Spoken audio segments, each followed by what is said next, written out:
Dikeroyok 9 temannya, remaja babak belur di Boyolali.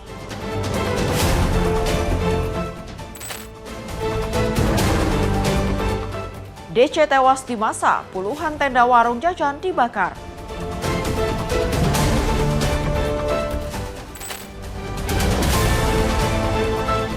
Polisi selidiki kasus tewasnya DC di Kalibata.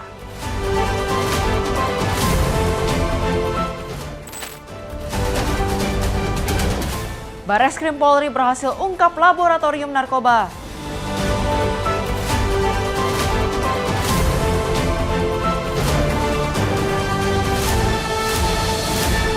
Halo, selamat pagi pemirsa. Senang sekali rasanya kami dapat kembali hadir menemani Anda dalam sebuah program yang menyajikan beragam informasi kejahatan yang terjadi di masyarakat dari seluruh penjuru Nusantara. Bersama saya Priska Priscilla, selama 1 jam ke depan, inilah catatan kriminal untuk Anda.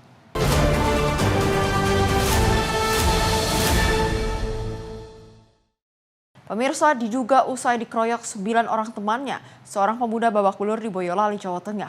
Polisi menangkap 6 pelaku pengeroyokan, 3 orang lainnya dalam pengejaran.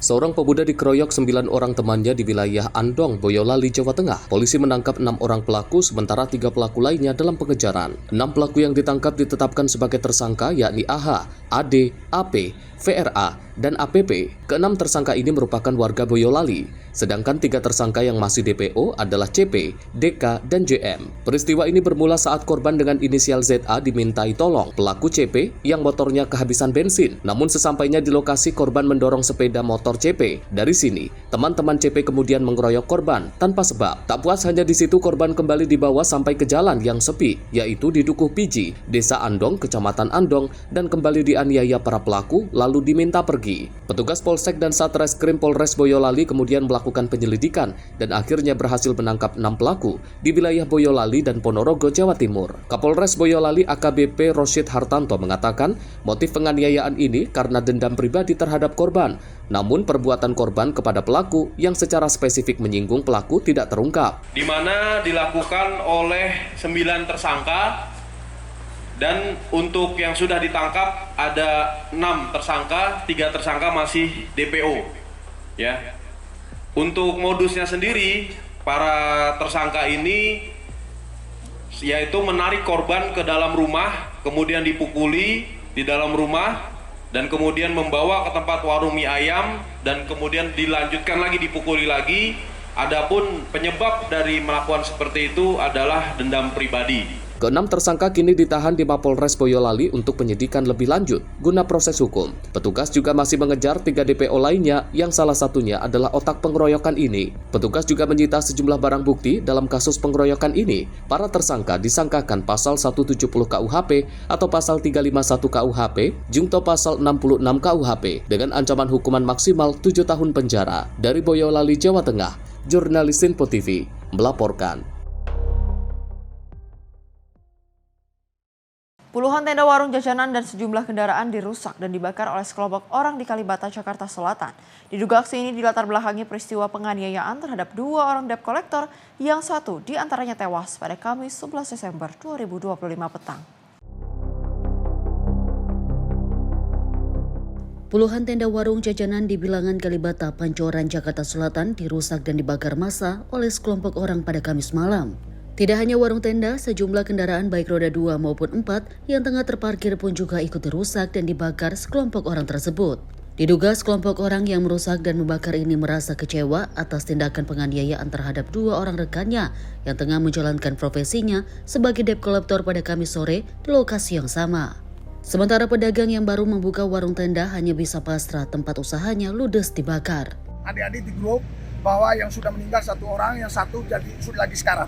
Dari info di grup, tapi saya nggak tahu nih, katanya warga. Warga. Ya, itu kejadian apakah warga di sekitar ini atau warga di luar kita nggak tahu. Sore. Gimana Bang? Kecewa, luar biasa.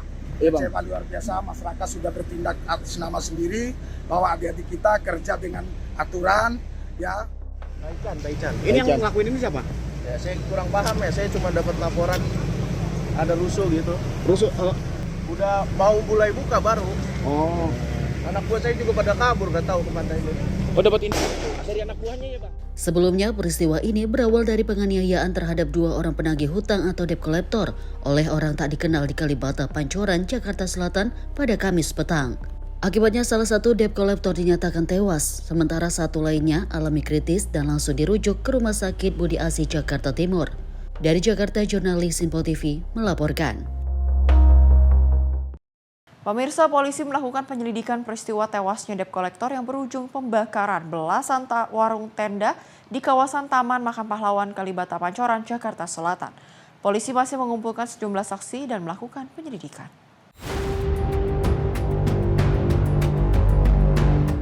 Kepolisian Resor Metro Jakarta Selatan langsung turun menyelidiki peristiwa pembakaran warung tenda di depan TMP Kalibata Pancoran. Petugas menyisir untuk mencegah bertambahnya warung yang dirusak oleh kelompok massa. Kapolres Metro Jakarta Selatan Nicholas Ari Lilipali langsung datang ke lokasi untuk memastikan kondisi aman.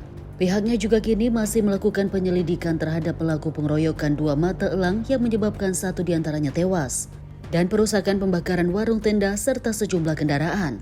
Yang menyebabkan korban meninggal dunia dan luka berat yang dilakukan oleh masih dalam lidik ya, kita masih melakukan penyelidikan.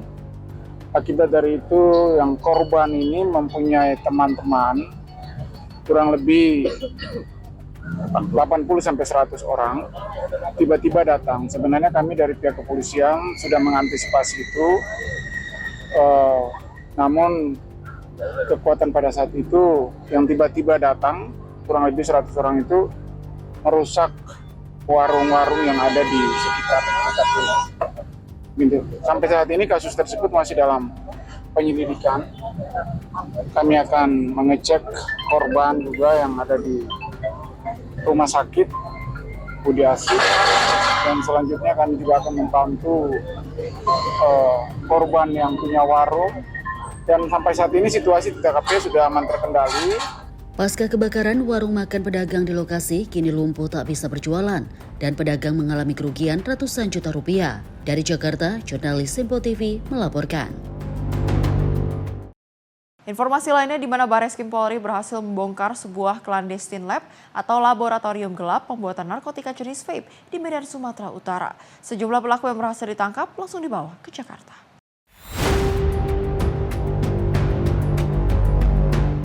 Pengungkapan laboratorium narkoba melibatkan jaringan internasional Malaysia-Indonesia dengan barang bukti berupa cairan yang mengandung zat adiktif yang digunakan dalam rokok elektronik.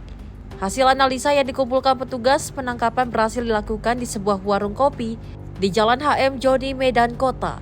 Polisi menangkap tersangka utama Muhammad Rafi yang berperan sebagai pemilik bahan dan orang yang akan memproduksi vape narkotika tersebut. Pelaku ditangkap setelah mengambil paket dari seorang wanita yang datanya digunakan sebagai penerima. Setelah penangkapan, tim Barreskrim mengembangkan kasus menuju kontrakan tersangka yang dijadikan sebagai clandestine lab. Dari hasil interogasi awal, Muhammad Rafi mengaku bekerja sama dengan Ibrahim, seorang warga negara Indonesia yang menetap di Malaysia. Ibrahim mengirimkan bahan-bahan mentah dan menjanjikan upah Rp10.000 untuk setiap cartridge vape yang berhasil diproduksi Rafi. Dari lokasi, polisi menyita berbagai barang bukti. Diperkirakan nilai ekonomi dari barang bukti ini mencapai 17,1 miliar rupiah. Pengungkapan ini berhasil menyelamatkan 2.865 jiwa dari bahaya penyalahgunaan narkotika. Kami tim Sulit 4 Direktorat Tindak Pidana Narkoba Barreskrim Mabes Polri berhasil mengamankan 1 orang tersangka narkotika golongan 2 di Kota Medan, Sumatera Utara, beserta barang bukti paket berisikan cairan yang diduga mengandung etomidate. Kemudian kami melakukan penggeledahan di rumah tersangka dan menemukan barang bukti berupa peralatan pendukung pembuatan liquid yang mengandung etomidate. Berdasarkan keterangan tersangka, barang bukti berasal dari Malaysia. Saat ini tersangka dijerat Undang-Undang Nomor 35 Tahun 2009 tentang narkotika dengan ancaman hukuman berat. Polisi terus mengembangkan kasus ini terutama untuk menganalisis jalur IT dan melacak jaringan Ibrahim di Malaysia. Kasus ini bermula pada awal Desember 2025. Ketika tim ditipit narkoba Barreskrim Polri mendapat informasi dari Bea Cukai Bandara Soekarno-Hatta. Informasi menyebutkan adanya paket kiriman dari Malaysia menuju Medan yang berisi 2 botol cairan mengandung zat etomidate dengan berat 2,5 kg. Tim redaksi Simpo TV melaporkan. Ada pula polisi yang berhasil menangkap seorang pria yang mengaku sebagai anggota reserse setelah menipu dan membawa kabur sepeda motor milik seorang wanita yang baru dikenalnya melalui aplikasi kencan. Pelaku ditangkap di sebuah hotel di Kota Bogor setelah beberapa hari dalam pengejaran pada Jumat dini hari. Seorang pria berinisial PS usia 42 tahun dibekuk anggota unit 1 Subdit Jatanras Ditreskrimum Polda Metro Jaya karena mengaku sebagai anggota reserse dan melakukan penipuan.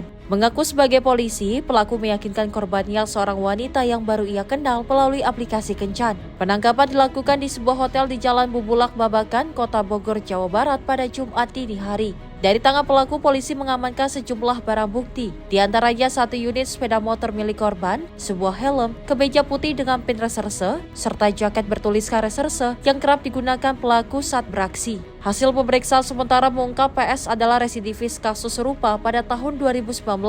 Kasus ini bermula ketika korban berinisial NK usia 32 tahun berkenalan dengan pelaku melalui aplikasi kencan. Pada Minggu 30 November 2025, pelaku mengajak korban bertemu di sebuah hotel di kawasan Taman Sari, Jakarta Barat. Sebelum menuju hotel, keduanya bertemu di kawasan Mangga Besar. Pelaku kemudian ikut bersama korban menggunakan sepeda motor milik korban. Setibanya di hotel, pelaku berpura-pura meminjam motor korban untuk membeli makanan. Namun setelah membawa motor tersebut, pelaku tak pernah kembali. Akibat kejadian tersebut, sepeda motor Honda Beat bernomor polisi F6456UBI raib, sehingga korban mengalami kerugian hingga belasan juta rupiah. Kasus ini kini ditangani Polda Metro Jaya untuk pengembangan lebih lanjut, termasuk kemungkinan adanya korban lain. Tim redaksi Simpo TV melaporkan.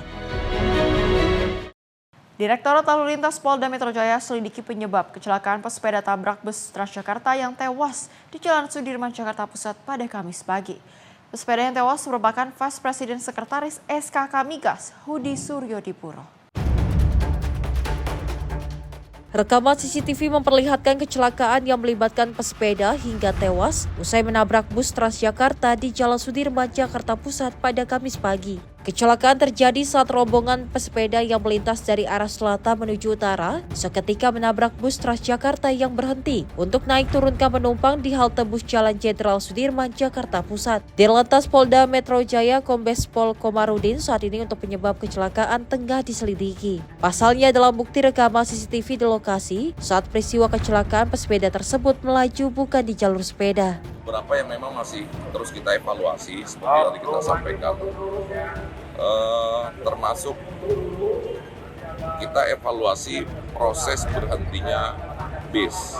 Ini yang terkadang kita lihat bis ini menaik menurunkan penumpang tidak masuk sampai ke halte. Ini yang seringkali menjadi faktor penyebab kemacetan juga. Nah, ini yang masih kita lihat. Kemudian juga para pesepeda yang memang diharuskan berada pada lajur kiri kalau memang belum disiapkan lajur khusus. Nah, ini juga tentunya masih kita evaluasi sehingga ini bisa menjadi pembelajaran dalam berlalu lintas di Jakarta. Diketahui pesepeda yang tewas merupakan Vice President Sekretaris SKK Migas, Hudi Suryodipuro. Dari Jakarta, Theo Fadi, Simpo TV melaporkan. Sementara itu, Polres Metro Jakarta Pusat resmi menetapkan Direktur Utama Teradron sebagai tersangka dalam tragedi terbakaran yang menewaskan 22 orang karyawan. Penetapan tersangka terhadap MWW dilakukan berdasarkan 2 alat bukti permulaan yang cukup serta keyakinan dari penyidik.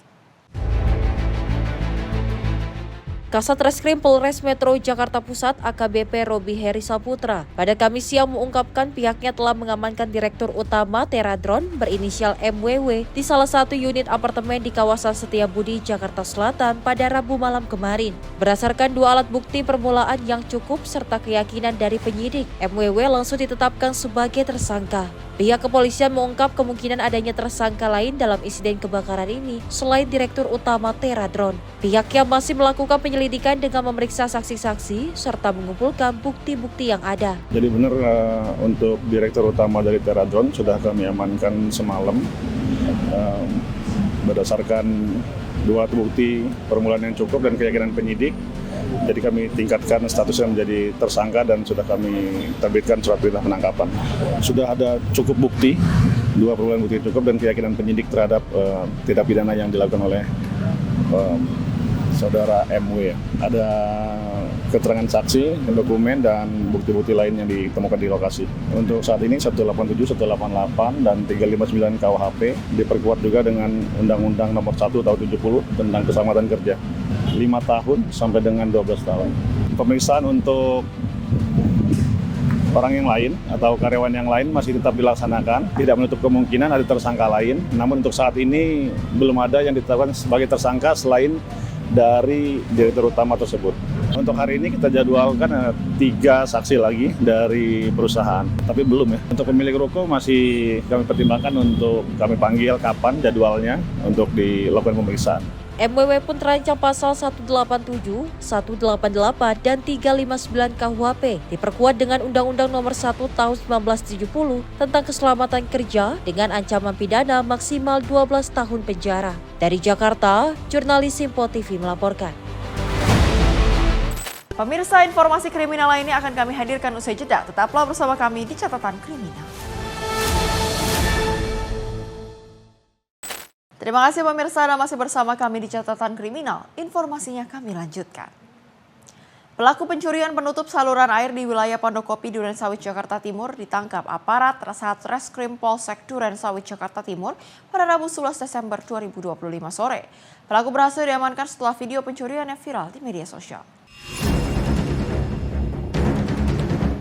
Aparat Satreskrim Polsek Durensawit, Jakarta Timur berhasil mengamankan seorang pelaku aksi pencurian besi penutup saluran air yang beraksi di wilayah Pondokopi, Durensawit dan viral di media sosial pada Rabu 10 Desember 2025 sore. Aparat menangkap pelaku di kediamannya di daerah Bekasi, Jawa Barat. Pelaku yang seorang diri tidak berkutik saat petugas menemukan dan membawanya ke kantor polisi. Warga yang menjadi korban pencurian mengaku sangat senang dan berterima kasih kepada petugas yang bisa menangkap pelaku dengan cepat, sehingga warga bisa kembali tenang dari aksi pencurian serupa. Ya, itu pada bulan kemarin kejadiannya ada di klaster di RT 1 RW 4 Pondokopi.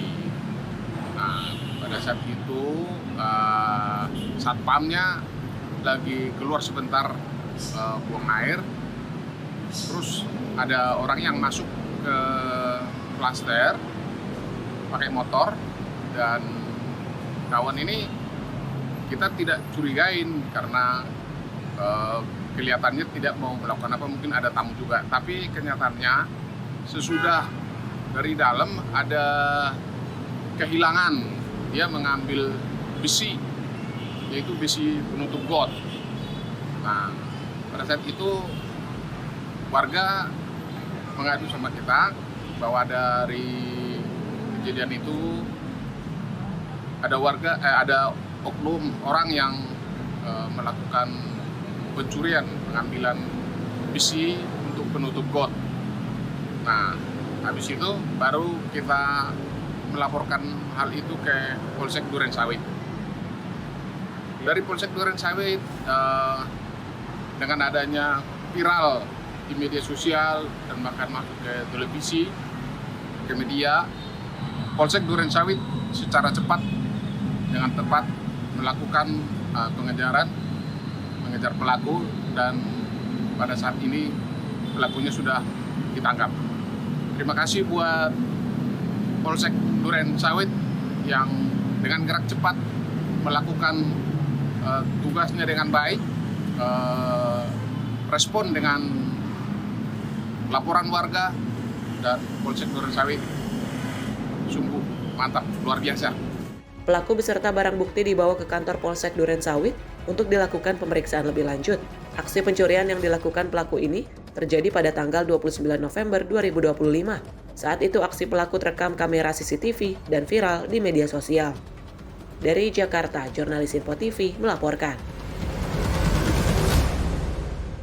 Kita beralih ke seorang ibu rumah tangga di Medan, Sumatera Utara yang tewas di tangan putri kandungnya yang masih berusia 13 tahun. Korban mengalami luka tusukan senjata tajam di sekujur tubuhnya. Peristiwa pembunuhan anak terhadap ibu kandung terjadi pada Rabu 10 Desember 2025 sekitar pukul 5:30 WIB di Jalan Dwi Kora, Medan, Sumatera Utara.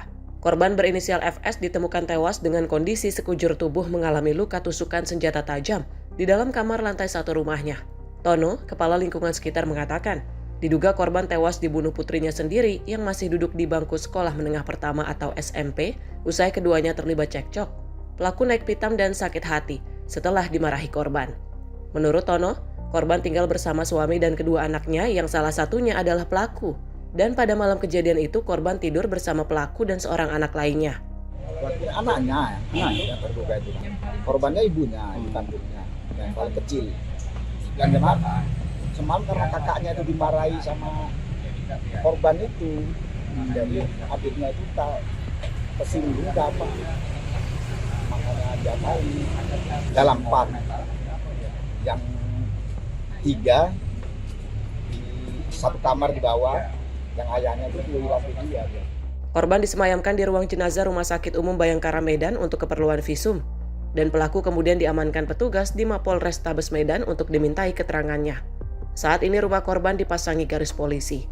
Sejauh ini belum ada keterangan resmi dari kepolisian terkait kasus pembunuhan ini. Dari Medan, Sumatera Utara, jurnalis Info TV melaporkan. Ada pula seorang ayah berusia 40 tahun di Pandeglang, Banten yang ditangkap polisi setelah diduga menjadi pelaku persetubuhan terhadap putri kandungnya sendiri selama 3 tahun terakhir. Kasus ini terbongkar saat ibu korban mengetahui anaknya yang masih di bawah umur telah hamil 7 bulan.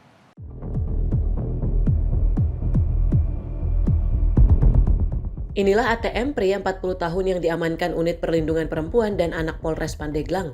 Dengan wajah tertunduk, pelaku hanya bisa pasrah saat digiring petugas menuju ruang pemeriksaan. Pelaku ditangkap setelah ibu kandung korban melaporkan ke polisi.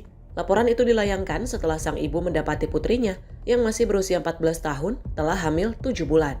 Dari hasil penyelidikan, terungkap bahwa pelaku telah melakukan tindakan bejat tersebut sejak tahun 2022 saat korban masih berusia 11 tahun. Selama ini korban tak berani melapor karena diancam oleh pelaku. Pihak Polres Pandeglang menjelaskan jika tindakan pelaku itu dilakukan berulang kali selama 3 tahun dan baru terungkap saat korban hamil. Awalnya dari istri, ulangi dari ibu korban mendapatkan laporan dari pihak sekolah sudah 2 minggu anaknya tidak bersekolah. Kemudian dari situ, kemudian dicek ternyata anaknya ada di rumah dengan kondisi sudah hamil 7 bulan, perutnya sudah kelihatan membesar. Disitulah kemudian melaporkan kepada pihak kepolisian. Jadi kami telah mengamankan seorang laki-laki dengan inisial ATM, usia 40 tahun, yang telah melakukan pencabulan dan persetubuhan terhadap anak di bawah usia, di mana anak tersebut adalah anak kandung daripada pelaku sendiri. Dan saat ini anak kandung tersebut berusia 14 tahun, mengalami hamil 7 bulan. Dan sudah dilakukan kurang lebih selama 3 tahun persetubuhan ini dengan anak kandungnya sendiri. Dan sejak tahun 2022 sudah melakukan persetubuhan terhadap anak kandung. Untuk pidananya dijerat dengan Undang-Undang Perlindungan Anak dengan pidana penjara paling lama 15 tahun penjara. Untuk mempertanggungjawabkan perbuatannya, pelaku kini ditahan di Polres Pandeglang dan dijerat Undang-Undang Perlindungan Anak. Pelaku terancam hukuman hingga 15 tahun penjara. Dari Pandeglang, Banten, jurnalis Info TV melaporkan. Pemirsa, seorang pelaku pencurian motor yang selama ini meresahkan warga di wilayah Cikande, Kabupaten Serang, Banten, berhasil ditangkap tim Opsnal Unit Reskrim Polsek Cikande. Pelaku ditangkap di rumahnya beserta sejumlah barang bukti hasil kejahatan. Inilah rekaman saat tim Opsnal Unit Reskrim Polsek Cikande mengamankan seorang pelaku pencurian motor di sebuah rumah kontrakan di Desa Nagara, Kecamatan Kibin, Serang, Banten. Pelaku berinisial MR asal Lampung Utara tak dapat berbuat banyak saat petugas memasuki kediamannya dan langsung melakukan penangkapan. Dari rumah tersebut, polisi menemukan 2 unit motor yang diduga kuat merupakan hasil kejahatan. Penangkapan ini bermula dari informasi warga yang kerap kehilangan motor di wilayah hukum Polsek Cikande. Menindaklanjuti laporan tersebut, tim Opsnal melakukan penyelidikan dan pengawasan di lapangan hingga akhirnya menangkap pelaku. Dalam pemeriksaan, pelaku mengaku telah melakukan pencurian dengan pemberatan di sejumlah lokasi, baik di wilayah Banten maupun Jakarta. Petugas juga mengamankan barang bukti seperti kunci letter T, alat pembuka magnet kunci motor, serta 5 buah mata kunci. Berawal dari penyelidikan yang kita laksanakan dan dibantu dengan informasi dari masyarakat, kita alhamdulillah berhasil mengamankan 1 orang terduga pelaku curanmor inisial MR, usia kurang 21 tahun di perumahan MDK Desa Nagara, Kecamatan Kibin. Dari penangkapan tersebut, kita mengamankan barang bukti berupa 2 unit kendaraan sepeda motor, kunci letter T, dan beberapa anak kunci pembuka magnet. Untuk residivis memang belum, cuma dia kerap melakukan aksinya di beberapa daerah, terutama wilayah Tangerang juga sampai ke Jakarta. Kita masih melakukan pengembangan karena yang bersangkutan sudah melakukan beberapa TKP dan saat ini masih kita kembangkan. Ya, mudah-mudahan nanti dari hasil pengembangan kita bisa mengungkap di beberapa kejadian.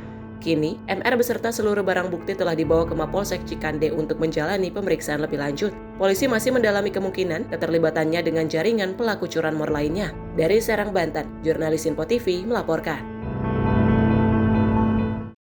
Aksi pencurian sepeda motor kembali terjadi di kawasan Cakung, Jakarta Timur, Senin 9 Desember 2025 dini hari. Pelaku yang berjumlah 4 orang mencuri sepeda motor warga dengan cara digotong. Aksi ini terekam kamera CCTV.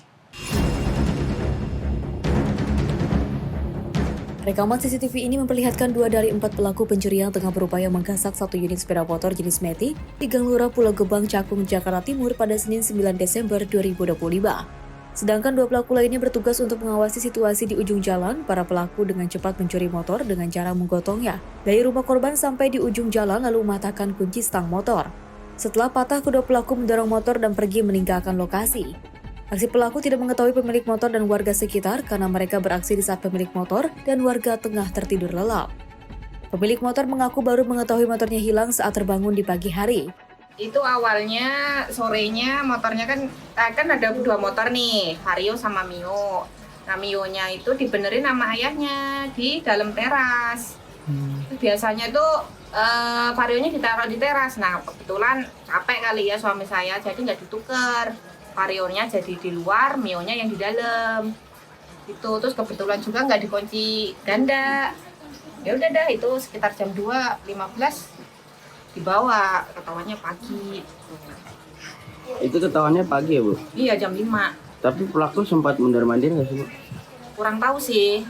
Kalau itu, kalau dari CCTV mah dia dari arah sono, lapangan. Arah lapangan. Baru menuju jalan keluar. Berapa orang itu pelakunya? Kayaknya 4 deh, Bang. Ada di 2 motor, boncengan semua nih, yang belakangnya pada turun. Itu, yang 2 ngambil, yang 2 nunggu di depan. Pelaku itu sempat ada celingak-celing dulu kah apa gimana itu, lihat-lihat dulu kondisi? Kalau di CCTV iya dia lihat dulu. Pura-pura jalan kali ya, lurus doang gitu, balik lagi dia. Belok lah sini. Atas peristiwa ini, korban berencana untuk melaporkan aksi pencurian ini ke petugas kepolisian dan berharap para pelaku cepat ditangkap. Di Jakarta, jurnalis Info TV melaporkan. Pemirsa, mayat pria ditemukan tergeletak di bawah jembatan Cimake, Kecamatan Pabuaran, Kabupaten Serang, Banten. Saat ditemukan, kondisi tangan mayat terikat kabel tis dan luka jerat di leher. Diduga mayat ini merupakan korban pembunuhan. Mayat pria ini ditemukan warga di bawah jembatan Cimake, Kecamatan Pabuaran, Kabupaten Serang, Banten.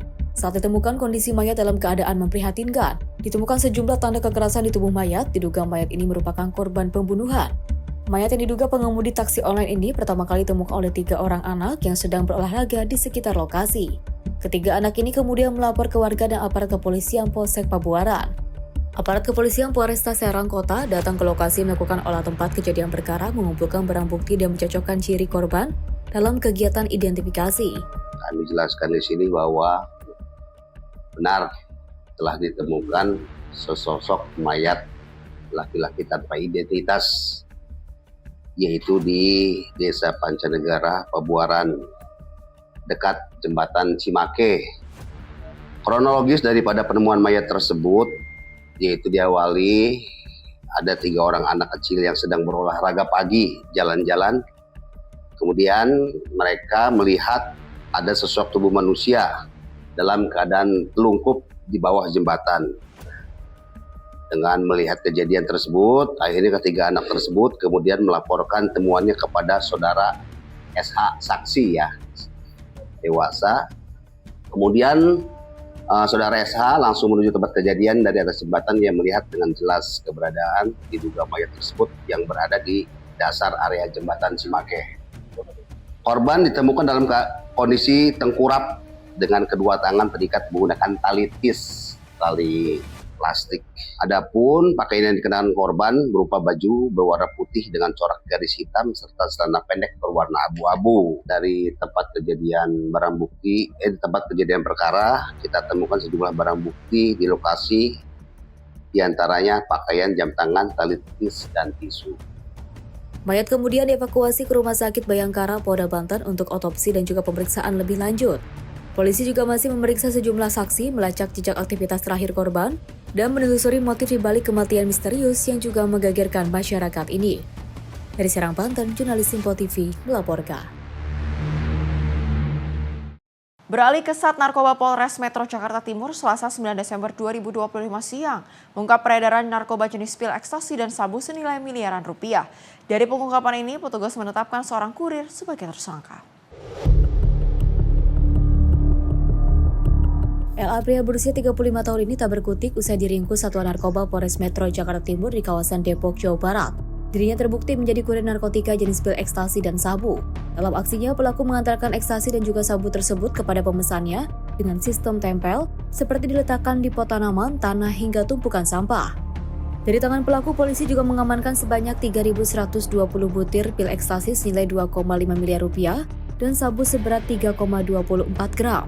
Kepada polisi, pelaku mengaku mendapatkan upah sebesar 2 juta rupiah setiap pengantaran narkotika kepada pemesannya. Sementara itu, saat ini polisi masih melakukan pengejaran terhadap DPO berinisial F yang merupakan seorang bandar yang menyuruh pelaku mengantarkan paket tersebut. Jenis pil ekstasi sebanyak 3.120 butir dengan berat 1.200 gram. Kemudian 4 bungkus plastik. Di DPO menghubungi tersangka bahwa tersangka alias B untuk mengambil narkotik jenis sabu, kemudian mengirimkan foto satu buah bekas untuk narkotik jenis sabu sebanyak 10 gram di titik lokasi di Gresik, Pelanggan, Bekasi. Kemudian tersangka langsung menuju lokasi untuk mengambil barang tersebut. Setelah sampai di rumah, tersangka memberikan kabar bahwa BB sudah berhasil diambil. Berdasarkan arahan dari tersangka F, B, DPO, tanggal 28 Maret 2025 sekitar jam 1. Guna mempertanggungjawabkan perbuatannya, pelaku dijerat dengan pasal tentang narkotika dengan ancaman hukuman mati atau seumur hidup dengan denda 10 miliar rupiah. Dari Jakarta, jurnalis Simpo TV melaporkan. Pemirsa, kapal tabrak karang, ratusan penumpang dievakuasi. Informasinya sesaat lagi di Kilas Peristiwa Catatan Kriminal.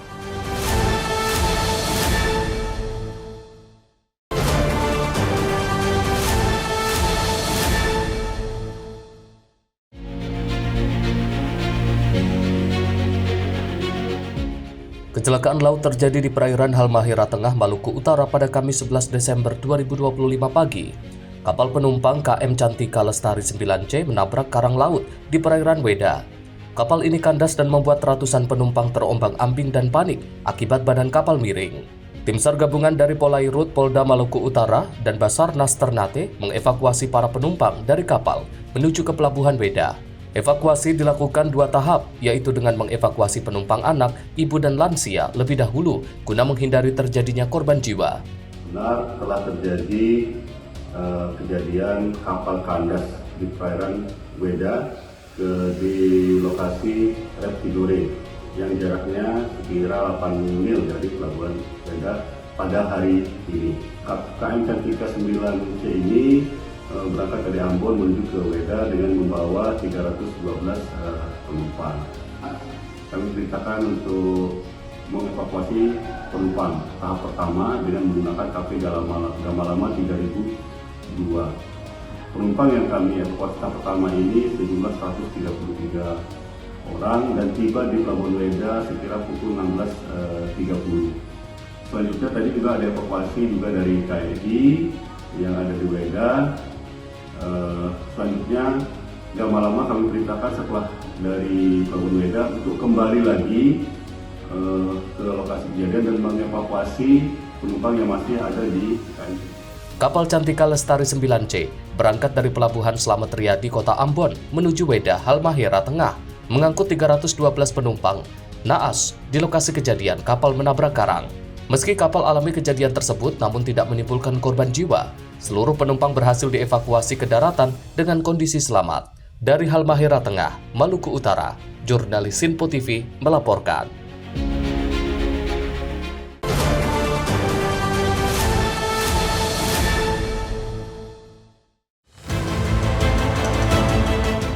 Dua bangunan di Jalan Peta Barat, Kalideres, Jakarta Barat hangus dilalap si jago merah pada Kamis 11 Desember 2025.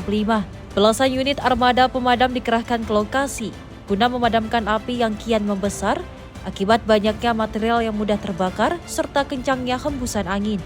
Asal api pertama kali terlihat dari mes pekerja pengecoran yang terbuat dari kontainer yang berada di samping sebuah lapak tambal ban, di mana api kemudian merambat ke bangunan tambal ban yang posisinya berdempetan dari dengan lokasi awal kejadian. Petugas Damkar Jakarta Barat segera melokalisir titik api agar tidak merambat ke pemukiman warga. Dugaan sementara api berasal dari arus pendek listrik. Rekan listrik atau gitu kurang tahu ya. Kobaran api dari situ akhirnya merembet ke warga. Akhirnya terjadi kebakaran seperti ini. Oh itu tambal ban. Betul itu milik saya tambal ban itu. Tambal ban milik siapa? Milik saya sendiri. Oh berarti ini Bapak jadi merambat aja Pak ya? Ya merambat aja gitu. Awalnya dari alat berat yang pengecoran itu. Dari mes ya. Mes apa itu Pak? Itu mes karyawan kalau nggak salah itu. Karyawan pengecoran buat mobil pengecoran ya. 2 bangunan aja. Itu bangunan itu aja tambal ban ya. Tambal ban sama mes aja gitu. Oh tidak ada, di warga tidak ada, kondusif. Ada informasi masuk melalui telepon Jaya 65, jadi langsung saya luncurkan dari pos terdekat yaitu dari sektor Kalideres. Ternyata yang terbakar adalah bahan-bahan yang mudah terbakar yaitu termasuk bahan-bahan bekas ya, bukan ini kan dari jauh dia kelihatan asap tebal dan ini asapnya sangat menyengat. Demikian, jadi langsung saya luncurkan unit terdekat dari sektor Kalideres. Informasi hanya ini aja nih sih sebenarnya lapak ban bekas ya, jadi tidak merembet ke bangunan lain. Alhamdulillah karena memang kita antisipasi untuk perembetan terutama ke bangunan industri atau sebenarnya atau bagian yang kios ini. Jadi tetap kita amankan untuk penjalarannya. Alhamdulillah tidak nyampe 1 jam, kurang lebih 30 menit langsung kita bisa blokir. Karena ban yang terbakar ya, ban terbakar itu kan memang dari ban itu otomatis memang mengeluarkan asap tebal. Maka untuk itu saya putuskan untuk 2 arah penyerangan karena supaya tidak ada berembat dan kita akan gunakan juga dengan cairan khusus yaitu cairan foam busa untuk meredam api karena memang benda termasuk karet ini sulit dipadamkan dengan air biasa, makanya kita gunakan yaitu cairan foam. Ya baik, karena memang rangkaian untuk sumber air jauh saya luncurkan total 16 unit pemadam kebakaran dengan kekuatan 60 personil anggota pemadam kebakaran. 16 unit armada pemadam dan 60 personil Gulkamart Jakarta Barat dikerahkan ke lokasi untuk memadamkan api. Tidak ada korban jiwa dalam insiden ini, namun kerugian materi diperkirakan mencapai ratusan juta rupiah. Dari Jakarta, jurnalis Sinpo TV melaporkan.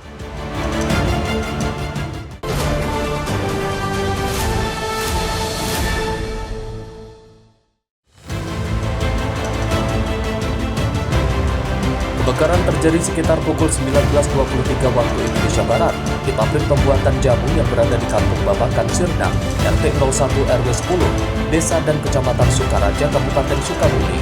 Menurut informasi, sumber api diduga berasal dari kegagalan jaringan kelistrikan di ruangan produksi yang memicu terputusnya aliran listrik dan menyebabkan kebakaran. Sebanyak 5 unit mobil pemadam kebakaran diterjunkan menangani api yang dengan cepat menghanguskan ruangan produksi. Petugas pemadam kebakaran berhasil menjinakkan api selang 3 jam kemudian. Peristiwa ini tidak menimbulkan korban luka maupun jiwa. Feren Putri, tim redaksi Sinpo TV, melaporkan.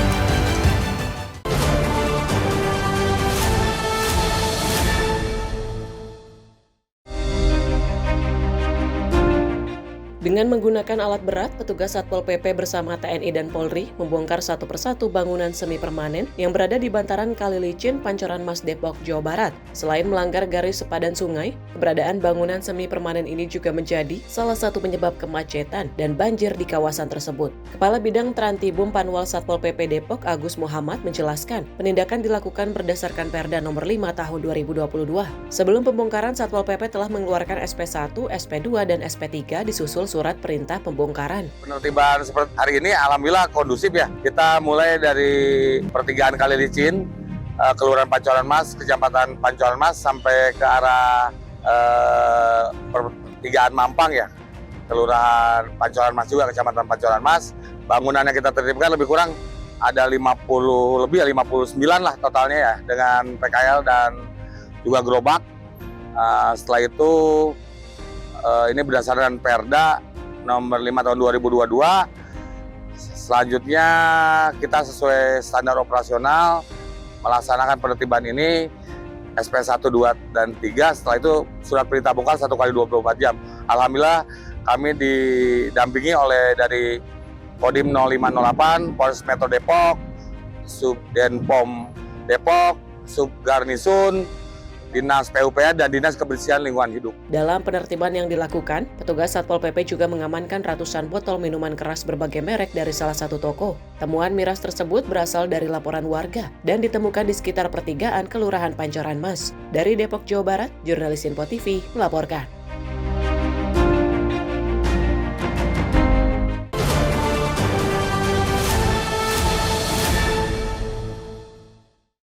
Barreskrim Polri berhasil membongkar sebuah clandestine lab atau laboratorium gelap pembuatan narkotika jenis vape di Medan, Sumatera Utara. Sejumlah pelaku yang berhasil ditangkap langsung dibawa ke Jakarta.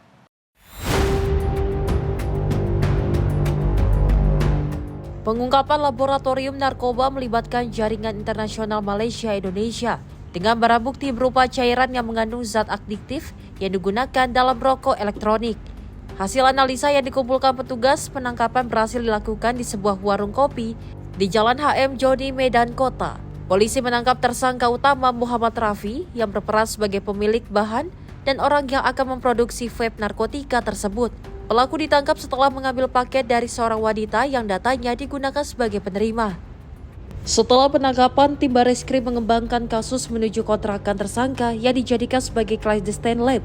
Dari hasil interogasi awal, Muhammad Rafi mengaku bekerja sama dengan Ibrahim, seorang warga negara Indonesia yang menetap di Malaysia. Ibrahim mengirimkan bahan-bahan mentah dan menjanjikan upah Rp10.000 untuk setiap cartridge vape yang berhasil diproduksi Rafi. Dari lokasi, polisi menyita berbagai barang bukti. Diperkirakan nilai ekonomi dari barang bukti ini mencapai Rp17,1 miliar. Pengungkapan ini berhasil menyelamatkan 2.865 jiwa dari bahaya penyalahgunaan narkotika. Kami tim Sulit 4 Direktorat Tindak Pidana Narkoba Barreskrim Mabes Polri berhasil mengamankan 1 orang tersangka narkotika golongan 2 di Kota Medan, Sumatera Utara, beserta barang bukti paket berisikan cairan yang diduga mengandung etomidate. Kemudian kami melakukan penggeledahan di rumah tersangka dan menemukan barang bukti berupa peralatan pendukung pembuatan liquid yang mengandung etomidate. Berdasarkan keterangan tersangka, barang bukti berasal dari Malaysia. Saat ini tersangka dijerat Undang-Undang Nomor 35 Tahun 2009 tentang narkotika dengan ancaman hukuman berat. Polisi terus mengembangkan kasus ini terutama untuk menganalisis jalur IT dan melacak jaringan Ibrahim di Malaysia. Kasus ini bermula pada awal Desember 2025 ketika tim ditipit narkoba Barreskrim Polri mendapat informasi dari Bea Cukai Bandara Soekarno-Hatta. Informasi menyebutkan adanya paket kiriman dari Malaysia menuju Medan yang berisi 2 botol cairan mengandung zat etomidate dengan berat 2,5 kg. Tim redaksi Simpo TV melaporkan. Puluhan tenda warung jajanan dan sejumlah kendaraan dirusak dan dibakar sekelompok orang di Kalibata, Jakarta Selatan. Diduga aksi ini dilatar belakangi peristiwa penganiayaan terhadap 2 orang debt collector yang 1 diantaranya tewas pada Kamis 11 Desember 2025 petang. Puluhan tenda warung jajanan di bilangan Kalibata, Pancoran, Jakarta Selatan dirusak dan dibakar massa oleh sekelompok orang pada Kamis malam. Tidak hanya warung tenda, sejumlah kendaraan baik roda 2 maupun 4 yang tengah terparkir pun juga ikut dirusak dan dibakar sekelompok orang tersebut. Diduga sekelompok orang yang merusak dan membakar ini merasa kecewa atas tindakan penganiayaan terhadap 2 orang rekannya yang tengah menjalankan profesinya sebagai debt collector pada Kamis sore di lokasi yang sama. Sementara pedagang yang baru membuka warung tenda hanya bisa pasrah tempat usahanya ludes dibakar. Adik-adik di grup bahwa yang sudah meninggal 1 orang, yang 1 jadi sudah lagi sekarang. Dari info di grup, tapi saya nggak tahu ini katanya warga. Warga. Ya, itu kejadian apakah warga di sekitar ini atau warga di luar kita nggak tahu. Sore. Gimana Bang? Kecewa, luar biasa. Kecewa luar biasa, masyarakat sudah bertindak atas nama sendiri bahwa adik-adik kita kerja dengan aturan, ya. Baichan. Ini yang ngelakuin ini siapa? Ya, saya kurang paham ya, saya cuma dapat laporan ada rusuh gitu. Rusuh? Udah mau mulai buka baru. Oh. Anak buah saya juga pada kabur, gak tahu kemana ini. Oh, dapat info dari anak buahnya ya, Bang? Sebelumnya, peristiwa ini berawal dari penganiayaan terhadap 2 orang penagih hutang atau debt collector oleh orang tak dikenal di Kalibata, Pancoran, Jakarta Selatan pada Kamis petang. Akibatnya salah satu debt collector dinyatakan tewas, sementara 1 lainnya alami kritis dan langsung dirujuk ke Rumah Sakit Budi Asih, Jakarta Timur. Dari Jakarta, jurnalis Simpo TV melaporkan.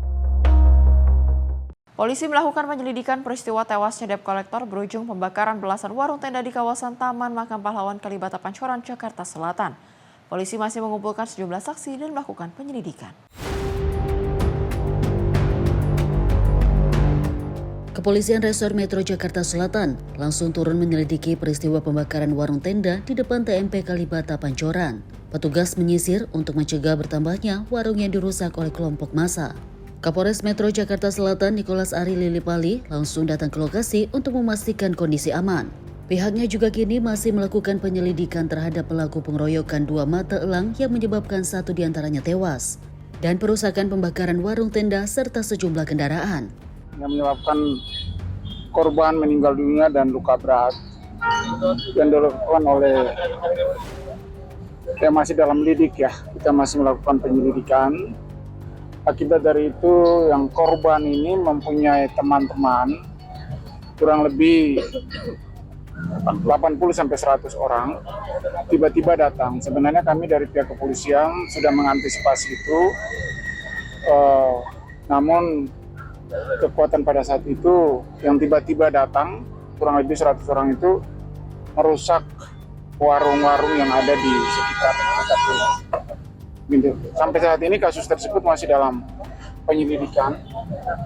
Kami akan mengecek korban juga yang ada di Rumah Sakit Budi Asih, dan selanjutnya kami juga akan membantu korban yang punya warung. Dan sampai saat ini situasi di TKP sudah aman terkendali. Pasca kebakaran, warung makan pedagang di lokasi kini lumpuh tak bisa berjualan dan pedagang mengalami kerugian ratusan juta rupiah. Dari Jakarta, jurnalis Simpo TV melaporkan. Diduga usai dikeroyok 9 orang temannya, seorang pemuda babak belur di Boyolali, Jawa Tengah. Polisi menangkap 6 pelaku pengeroyokan dan 3 orang lainnya dalam pengejaran. Seorang pemuda dikeroyok 9 orang temannya di wilayah Andong, Boyolali, Jawa Tengah. Polisi menangkap 6 orang pelaku, sementara 3 pelaku lainnya dalam pengejaran. 6 pelaku yang ditangkap ditetapkan sebagai tersangka yakni AH, AD, AP, VRA, dan APP. Ke-6 tersangka ini merupakan warga Boyolali, sedangkan 3 tersangka yang masih DPO adalah CP, DK, dan JM. Peristiwa ini bermula saat korban dengan inisial ZA dimintai tolong pelaku CP yang motornya kehabisan bensin. Namun sesampainya di lokasi, korban mendorong sepeda motor CP. Dari sini, teman-teman CP kemudian mengeroyok korban tanpa sebab. Tak puas hanya di situ, korban kembali dibawa sampai ke jalan yang sepi, yaitu di Dukuh Piji, Desa Andong, Kecamatan Andong, dan kembali dianiaya para pelaku lalu diminta pergi. Petugas Polsek dan Satreskrim Polres Boyolali kemudian melakukan penyelidikan dan akhirnya berhasil menangkap 6 pelaku di wilayah Boyolali dan Ponorogo, Jawa Timur. Kapolres Boyolali AKBP Rosyid Hartanto mengatakan motif penganiayaan ini karena dendam pribadi terhadap korban. Namun perbuatan korban kepada pelaku yang secara spesifik menyinggung pelaku tidak terungkap. Di mana dilakukan oleh 9 tersangka. Dan untuk yang sudah ditangkap ada 6 tersangka, 3 tersangka masih DPO. Ya. Untuk modusnya sendiri, para tersangka ini yaitu menarik korban ke dalam rumah, kemudian dipukuli di dalam rumah, dan kemudian membawa ke tempat warung mie ayam dan kemudian dilanjutkan lagi, dipukuli lagi. Adapun penyebab dari melakukan seperti itu adalah dendam pribadi. Keenam tersangka kini ditahan di Mapolres Boyolali untuk penyidikan lebih lanjut guna proses hukum. Petugas juga masih mengejar 3 DPO lainnya yang salah satunya adalah otak pengeroyokan ini. Petugas juga menyita sejumlah barang bukti dalam kasus pengeroyokan ini. Para tersangka disangkakan pasal 170 KUHP atau pasal 351 KUHP, jungto pasal 66 KUHP dengan ancaman hukuman maksimal 7 tahun penjara. Dari Boyolali, Jawa Tengah, jurnalis Info TV melaporkan. Penganiayaan atau pengeroyokan seringkali terjadi dan dapat menimbulkan dampak serius bagi korban. Perselisihan sepele, sikap yang menyinggung, atau kesalahpahaman antar teman kerap menjadi pemicunya. Untuk mencegah terjadinya pengeroyokan, berikut beberapa tips yang dapat dilakukan untuk mencegah terjadinya pengeroyokan antar teman. Pertama, jaga sikap dan perkataan agar tidak menyinggung perasaan teman atau orang lain. Kedua, apabila melakukan kesalahan, berani mengakui dan meminta maaf. Ketiga, hindari konflik terbuka dan pilih untuk menjauhi situasi yang mulai mengancam. Keempat, jika mulai merasa terancam, segera cari tempat ramai atau minta pertolongan. Kelima, laporkan segera jika ada ancaman atau tindakan intimidasi yang diterima. Demikian adalah tips untuk mencegah terjadinya pengeroyokan antar teman. Dengan menjaga sikap, menghindari konflik, dan selalu waspada, resiko menjadi korban kekerasan dapat diperkecil dan keselamatan diri dapat terjaga. Demikian rangkaian informasi catatan kriminal hari ini. Semoga setiap peristiwa yang kita saksikan dapat menjadi pengingat untuk selalu waspada dan menghindari tindakan yang merugikan diri sendiri maupun orang lain. Jaga diri, jaga keluarga, dan jaga lingkungan, karena kejahatan bisa saja menghampiri Anda. Saya Priska Priscilla, pamit undur diri, sampai jumpa di catatan kriminal berikutnya.